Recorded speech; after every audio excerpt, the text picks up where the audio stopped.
welcome the very background of Darian. Oh, that's right. Okay. Hi, I'm Darian. Most of you have probably met me at some point. But whether I talk to you on the daily or once every month, one thing that you may not know is that when I initially came to freestyle, I was thinking of doing animation because I knew that there was 3D stuff involved because I really like 3D. 3D art and animation and modeling is such a varied and versatile thing, and I love it, and I wanted to learn some of it. Then I discovered that most of animation is 2D, and the best I can really draw is a very shaky stick figure. I can do kind of fun faces, but with that sort of being my extent, I decided to go with film, also because I like film.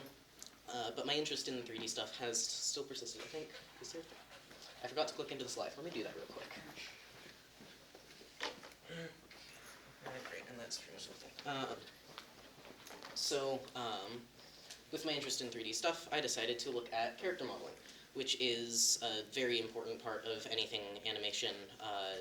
They use it in a bunch of things. So, for example, one of my favorite games uses character modeling. You kind of have to. So this is the main character from a game, Red Dead Redemption 2. It's really good. That's a character model. This is a short that I found on YouTube. It's really well done. Character modeling. This is Thanos. This is multi-millions of dollars put into a giant project, and it's character modeling. And there's a lot of similarities between the processes. And it's had a lot of progression. I mean, you've had back from 1998 with this game, you can kind of count how many faces they have. Like, their feet are kind of vaguely triangular.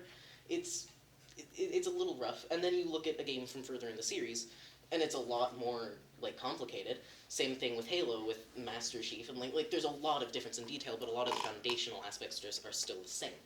And so I wanted to look at doing character modeling, and so I looked into it. Some of the things that you're going to need is you're going to need a reference of some sort. Something like this is cool. It gets a lot of character information across, but you need some, it's not really helpful in terms of perspective, because you're going to need something a little bit more like this in terms of getting proper proportions when you're actually doing the modeling.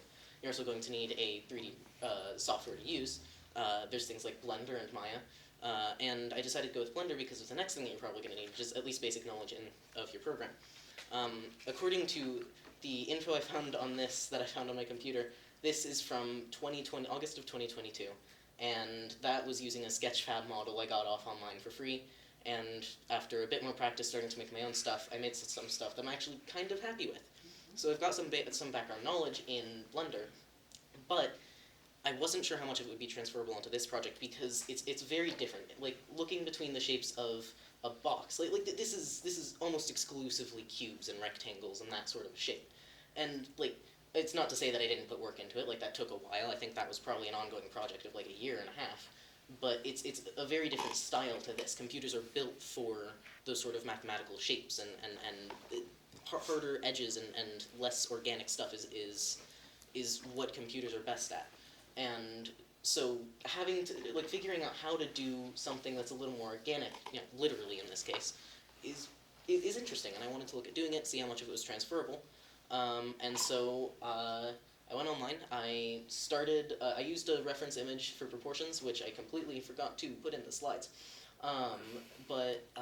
Using that, I used a function of Blender to mirror it over to the other side, and this looks a bit rough because I was using another awesome feature, which makes it sort of smooth itself out. Looks a little bit better. That's why some of the aspects on this are a little bit exaggerated, because then it would get it to look good in this final one. I can't say that it's perfect. I did the best I could. I wanted to, with this, see how much I could do just with my own prior knowledge of the program, using what I figured out with making my previous stuff. And I think it went okay. Let's see. So, for example, here, I really should have filled that empty space. There's a thing that you can do later in the process of character modeling. You're going to want it to move. That's generally kind of required, except for very specific use cases. And I did not get there with the scope of the project. I would love to do it at some point in the future, though, because I want to make moving characters and stuff. But I did try and implement, there's a way that you can sort of cut up the models in such a way that will make them move better in the future. And I made an attempt, but in the end I realized that I kind of made something that looks a little bit creepy and like a mannequin. It's slightly unsettling. And so, paired with a fun effect that I figured out during the process, I decided to, well, after I tried and failed to do clothing, I decided to make this into a mannequin. So I made it sort of a little bit broken, like I sort of broke up the hand, made it a little bit sort of, I don't know, squiggly? I don't know what the word would be. Ragged, I guess. I used another great feature of Blender, which makes the surface appear smooth, even when you can see the individual with what's called faces. And then I poked eye holes in it. So I think I may have summoned something. I'm not really sure how to feel about it. I've been thinking of maybe doing a contest on names, just like a thing between friends, you know. The best name I've come up with is Manny. He's got eyes that can like see into your soul, and he will pass judgment on you. But also, if anyone wants to take him off my hands, he's been whispering to me about contracts. So, yeah. So if there's any questions, woohoo. Great.